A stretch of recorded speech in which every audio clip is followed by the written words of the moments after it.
शाज़े,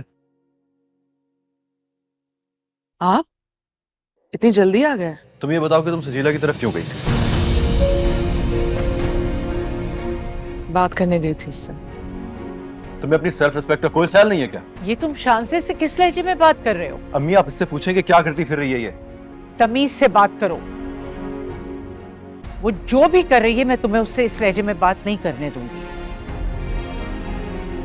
सजीला की मोहब्बत की जो पट्टी तुम्हारी आंखों पे बंधी है ना, तुम्हें यह भी अंदाजा नहीं हो रहा कि तुम उससे किस तरह बात कर रहे हो। सजीला की मोहब्बत ने मेरी आंखों पे पट्टी बांधी है या मेरी अक्ल पे?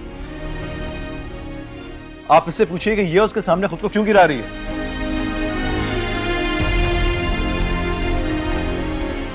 बताओ क्यों गई थी वहां? मैं उसे यकीन दिलाने गई थी कि मुझे आप दोनों का साथ कबूल है। उसे यकीन दिलाना मेरा काम है, तुम्हारा नहीं है। आप उसे यकीन नहीं दिला पाए थे।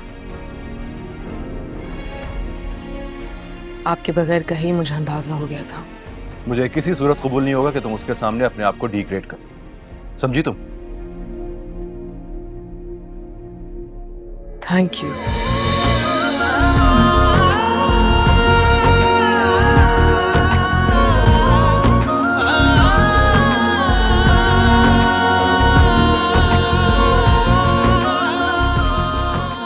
बेटा वो ठीक कह रहा है, तुम्हें वहां नहीं जाना चाहिए था।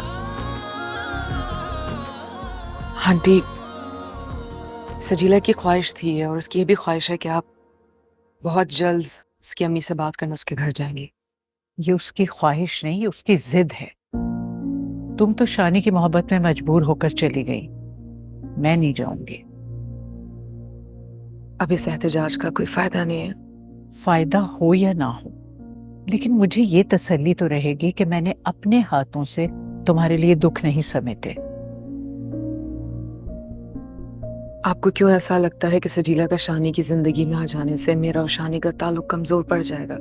आपने देखा नहीं, उन्हें अच्छा नहीं लगा कि मैं सजीला के घर गई।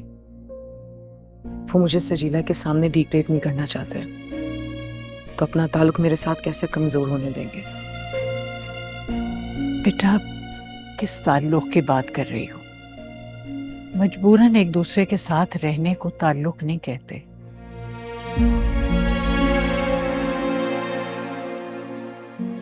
आप मेरे लिए परेशान मत हुआ करें।